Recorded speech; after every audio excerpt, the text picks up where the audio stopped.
বাংলাদেশকে বহির্বিশ্বে তুলে ধরতে বেবজার প্রতি আহ্বান প্রধান উপদেষ্টার, প্রয়োজনে পৃথক টিম গঠন। মেট্রো রেলের সেবার ওপর ভ্যাট অব্যাহতি দিয়েছে এনবিআর, কার্যকর থাকবে এই বছরের 31 ডিসেম্বর পর্যন্ত।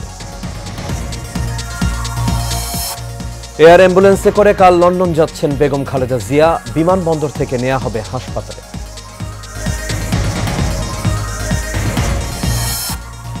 এবং শেখ হাসিনা সহ 11 জনের বিরুদ্ধে গ্রেপ্তারি পরোয়ানা জারি, 12ই ফেব্রুয়ারির মধ্যে হাজির করার নির্দেশ।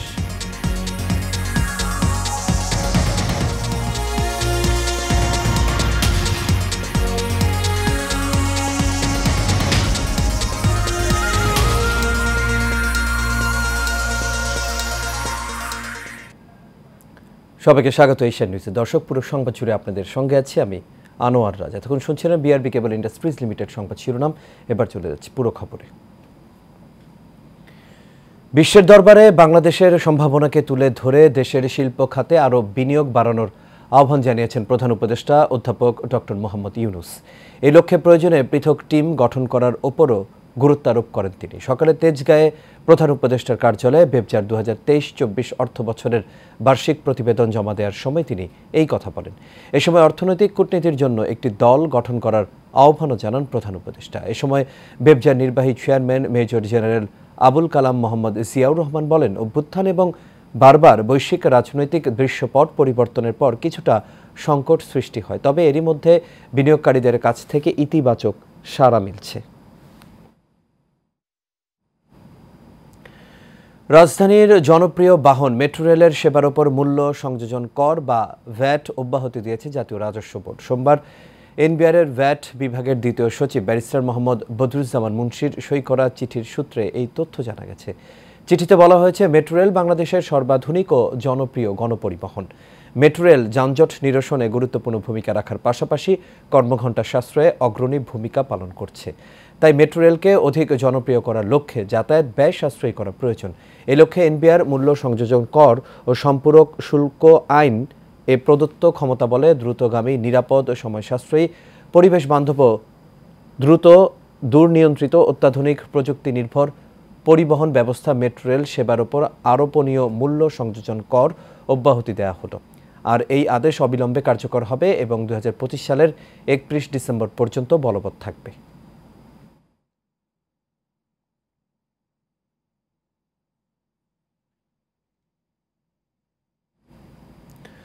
সবকিছু ঠিক থাকলে আগামীকাল মঙ্গলবার রাত 10টায় লন্ডনের উদ্দেশ্যে যাত্রা করবেন সাবেক প্রধানমন্ত্রী ও বিএনপি চেয়ারপারসন বেগম খালেদা জিয়া।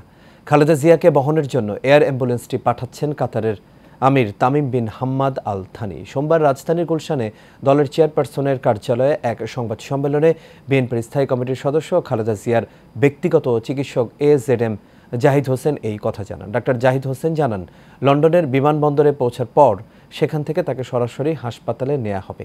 এরপর তার চিকিৎসার বিষয়ে পরবর্তী করণীয় নির্ধারণ করা হবে। বিস্তারিত রকিব মানিকের রিপোর্টে। আপসহীন নেত্রী বিএনপি চেয়ারপারসন বেগম খালেদা জিয়া ছিলেন 3 বারের প্রধানমন্ত্রী ও একাধিকবার বিরোধী দলীয় নেত্রী। রাজনৈতিক প্রতিহিংসার শিকার হয়ে দীর্ঘদিন কারাভোগ করেন এই আপসহীন নেত্রী। অভিযোগ রয়েছে কারা অন্তরীণ অবস্থায় চিকিৎসার অবহেলার।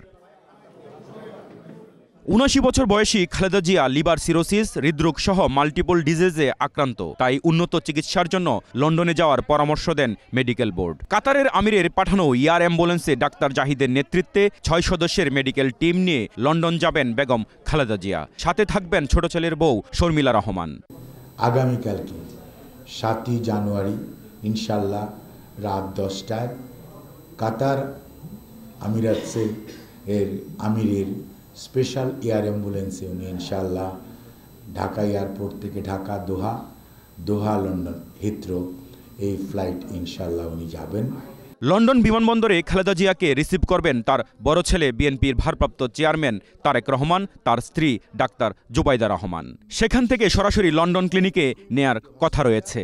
যেখানে নেওয়া হচ্ছে তাদের মাল্টিডিসিপ্লিনারি, আমরা সবসময় বলতাম, সেখানে সকল ব্যবস্থা তাদের আছে এবং সেই অনুযায়ী আমরা তাদের ওখানে নিয়ে যাচ্ছি এবং তাদের ওখানে আমরা ইনশাল্লাহ রেখে ওনারা সব কিছু দেখে তারপরে আপনার ডিসিশন হবে যে ওনার নেক্সট কোর্স অফ ট্রিটমেন্ট কী হবে। আর আমেরিকা যাওয়ার কথাটি যেটি বলেছে, আমরা ডেফিনেটলি যদি আমরা ওখানে ওরা সুপারিশ করে যে ইয়েস সি নিডস বা এটা ওখানে বা জন হপকিন্স তাদের এখানে নাই, বাইরে নিয়ে যেতে হবে, তখন হয়তো দেওয়ার একটা প্রশ্ন আছে। খালেদা জিয়ার রোগ মুক্তির জন্য দেশবাসীর কাছে দোয়া চেয়েছেন। চিকিৎসা শেষে উমরা করে দ্রুত দেশে ফিরবেন বলেও জানানো হয় সংবাদ সম্মেলনে। রকিব মানিক, এশিয়ান টেলিভিশন, ঢাকা। আওয়ামী লীগের 15 বছরের শাসনামলে গুমের ঘটনায় শেখ হাসিনা সহ 11 জনের বিরুদ্ধে গ্রেপ্তারি পরোয়ানা জারি করেছে আন্তর্জাতিক অপরাধ ট্রাইব্যুনাল। প্রসিকিউশনের আবেদনের প্রেক্ষিতে আজ বিচারপতি গোলাম মর্তুজা মজুমদারের নেতৃত্বাধীন 2 সদস্যের ট্রাইব্যুনাল এই আদেশ দেন। একই সঙ্গে আগামী 12 ফেব্রুয়ারি আসামিদের হাজির করার নির্দেশ দেওয়া হয়েছে। বিস্তারিত ওয়ালিদ সিদ্দিকীর রিপোর্টে। এবার গুমের মামলায় সাবেক প্রধানমন্ত্রী শেখ হাসিনা সহ 11 জনের বিরুদ্ধে গ্রেপ্তারি পরোয়ানা জারি করেছে আন্তর্জাতিক অপরাধ ট্রাইব্যুনাল। শেখ হাসিনা ছাড়াও এর মধ্যে রয়েছে সাবেক প্রতিরক্ষা বিষয়ক উপদেষ্টা অবসরপ্রাপ্ত মেজর জেনারেল তারিক আহমেদ সিদ্দিক এবং পুলিশের সাবেক মহাপরিদর্শক বেনজির আহমেদও। প্রসিকিউশনের আবেদনের প্রেক্ষিতে বিচারপতি গোলাম মর্তুজা মজুমদারের নেতৃত্বাধীন 2 সদস্যের ট্রাইব্যুনাল এ আদেশ দেন। একই সঙ্গে আগামী 12 ফেব্রুয়ারির মধ্যে এই 11 জনকে ট্রাইব্যুনালে হাজির করার নির্দেশও দেয়া হয়েছে। চিফ প্রসিকিউটর তাজুল ইসলাম বলেন, পুলিশ থেকে শুরু করে বিভিন্ন বাহিনীর কিছু কিছু সদস্য এ সংঘবদ্ধ অপরাধ করেছে। এই অপরাধের সাথে যারাই জড়িত থাকুক তারা কেউ রাষ্ট্রের চেয়ে বড় না, কেউই আইনের ঊর্ধ্বে নয়। সুতরাং আমরা বলেছি আমরা খুঁজছি অপরাধ, আমরা খুঁজছি অপরাধী। আমরা দেখব না কে কত বড়, কে কোথায় চাকরি করেন, এবং আমাদের রাষ্ট্রীয় যে সমস্ত সংস্থাগুলোর ব্যাপারে এগুলো অভিযোগ উঠেছে তাদেরকেও আমরা এই অভিযোগের তীর থেকে তাদেরকে বাঁচাতে হবে। গত 5 আগস্ট আওয়ামী লীগ সরকারের পতনের পর শেখ হাসিনার বিরুদ্ধে 2 শতাধিক মামলা হয়েছে। এর আগে গণহত্যার এক মামলায় তার বিরুদ্ধে গ্রেপ্তারি পরোয়ানা জারি করা হয়। Walid Siddiqui, Asian television, Dhaka. এখন থেকে গোয়েন্দা পুলিশ সিভিল ড্রেসে কাউকেই গ্রেপ্তার করতে পারবে না। অবশ্যই জ্যাকেট পরিধান ও আইডি কার্ড প্রদর্শন করতে হবে বলে জানিয়েছেন স্বরাষ্ট্র উপদেষ্টা লেফটেন্যান্ট জেনারেল অবসরপ্রাপ্ত জাহাঙ্গীর আলম চৌধুরী। ডিবিতে আয়নাঘর আর ভাতের হোটেল বলে কিছু থাকবে না বলেও জানান তিনি। সকালে ডিবি কার্যালয় পরিদর্শন শেষে সাংবাদিকদের তিনি এসব কথা বলেন।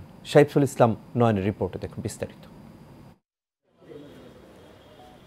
5 আগস্টের পর ঢেলে সাজানো হয় আইন শৃঙ্খলা বাহিনীর সদস্যদের। এরই ধারাবাহিকতায় পরিবর্তন এসেছে গোয়েন্দা পুলিশেও।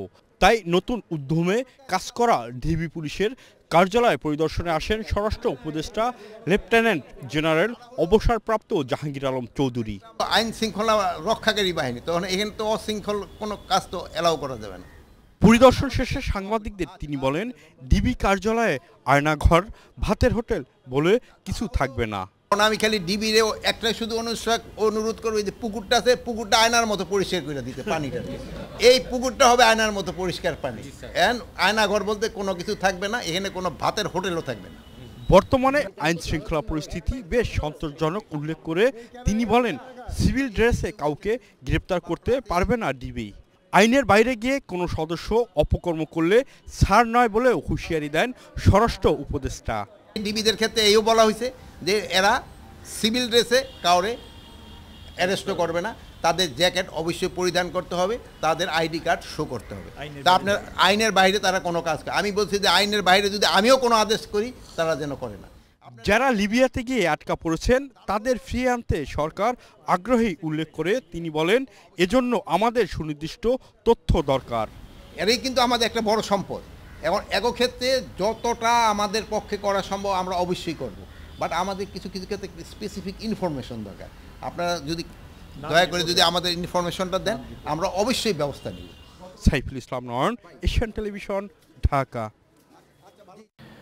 ঢাকা মহানগর উত্তর বিএনপির আহ্বায়ক আমিনুল হক বলেন, 15 বছর ধরে স্বৈরাচার শেখ হাসিনা রাষ্ট্রীয় প্রতিষ্ঠানগুলোকে ব্যবহার করে অবৈধভাবে ক্ষমতা ধরে রেখেছিল। মিরপুরের Pallabi MDC model institute and college মাঠে আয়োজিত পল্লবী থানা বিএনপির কর্মী সভা ও ও রাষ্ট্র মেরামতের ৩১ দফা নিয়ে কর্মশালায় প্রধান অতিথির বক্তব্যে তিনি এসব কথা বলেন।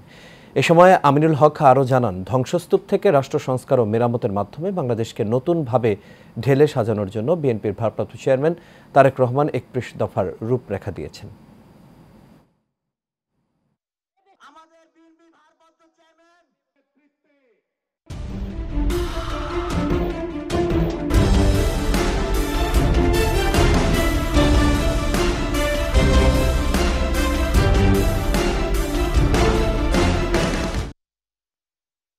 বাংলার খবর। প্রকৃতিতে ঘটেছে শীতের আগমন, আসতে শুরু করেছে অতিথি পাখি। প্রতি বছরের মতো এবারও ঢাকার ধামরাইয়ের একেডিএল কারখানার জলাশয়ে এসেছে বিদেশি পাখি, ফলে সেখানে ভিড় বেড়েছে প্রকৃতি প্রেমীদের। অতিথি পাখির নিরাপত্তা নিশ্চিত করতে ব্যবস্থা নিয়েছে কারখানা কর্তৃপক্ষ। উপজেলা নির্বাহী অফিসার জানিয়েছেন, এসব পাখি শিকারের অভিযোগ পেলে কঠোর ব্যবস্থা নেওয়া হবে। মনোয়ার হোসেন রুবেলের তথ্য চিত্র জানাচ্ছেন সঞ্চিতা হক। এ যেন পাখির রাজ্য। অতিথি পাখির কিচিরমিচির শব্দে পুরো এলাকা জুড়ে সৃষ্টি হয়েছে মনোরম এক পরিবেশ। ঢাকার ধামরাই উপজেলার গাঙ্গুটিয়া ইউনিয়নের ললিতনগর বাথুলি এলাকায় AKH knitting and dyeing limited কারখানার জলাশয় এখন অতিথি পাখিদের অভয়ারণ্য। দর্শনার্থী সহ কারখানার শ্রমিকরা জানান, প্রতিদিন সকাল থেকে সন্ধ্যা পর্যন্ত হাজারো অতিথি পাখির কিচিরমিচির শব্দে মুগ্ধ তারা। যখন এই পাখিদের কলরব শুনি, আসলে অত্যন্ত আমরা চমৎকার এবং মনোমুগ্ধকর একটা পরিবেশের সৃষ্টি এখানে হয়। আমরা অত্যন্ত আনন্দিত। অতিথি পাখিগুলো যেগুলো আছে এগুলো দেখাশোনা আমি করি সকাল থেকে সন্ধ্যা পর্যন্ত, কেউ যেন ডিস্টার্ব না করে। এই প্রজেক্টের এই অতিথি পাখিগুলো আরেকটা সৌন্দর্যের প্রতীক। এদিকে অতিথি পাখিদের নিরাপত্তায় কারখানা কর্তৃপক্ষ নিয়েছে বাড়তি নিরাপত্তা ব্যবস্থা। আর উপজেলা নির্বাহী কর্মকর্তা জানান, কেউ পাখি শিকার করলে নেওয়া হবে কঠোর ব্যবস্থা। প্রধান যে বিষয়টি হবে যে এলাকাবাসীর সচেতনতা, তারা যাতে এই ধরনের পাখি শিকার বা পাখির অভয়ারণ্যকে নষ্ট করার জন্য কোনো পদক্ষেপ গ্রহণ না করে। আর আমাদের সরকারের দিক থেকেও আমরা সচেষ্ট থাকবো এবং সেখানে অতিথি পাখি শিকারের বিষয়ে যদি আমাদের কাছে কোনো কমপ্লেন আসে আমরা একটা ব্যবস্থা নেব। গত ৩ বছর ধরে শীতের শুরুতেই ধামরাইয়ের AKDL কারখানার জলাশয়ে আসছে অতিথি পাখি। সঞ্জিদা হক, এশিয়ান টেলিভিশন।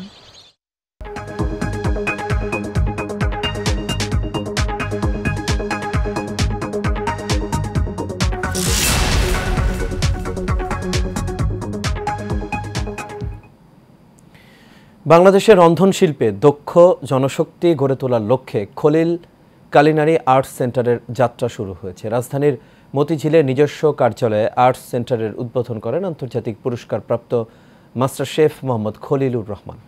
এ সময় তিনি বলেন, বাংলাদেশের প্রেক্ষাপটে কুকিং সেক্টরে প্রশিক্ষণের মাধ্যমে অসংখ্য বেকার যুবককে দক্ষ করে গড়ে তুলতে চাই, যারা পরবর্তীতে এই শিক্ষা দেশে ও দেশের বাইরে কাজে লাগিয়ে দেশের অর্থনৈতিক সমৃদ্ধিতে অবদান রাখতে পারবে।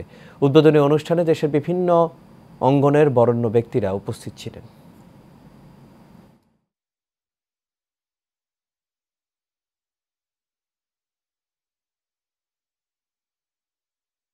আর এর সাথে শেষ করবো এশিয়া নিউজ। তবে যাবার আগে BRB কেবল ইন্ডাস্ট্রিজ লিমিটেড সংবাদ শিরোনামগুলো দেখে নেবে দর্শক আরও একবার।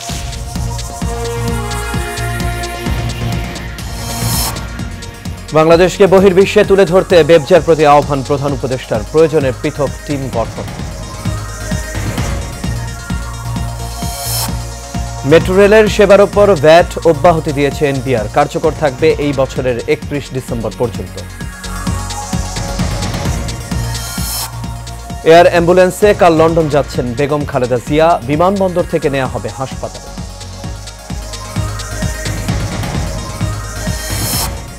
এবং শেখ হাসিনা সহ 11 জনের বিরুদ্ধে গ্রেপ্তারি পরোয়ানা জারি, 12 ফেব্রুয়ারির মধ্যে হাজির করার নির্দেশ।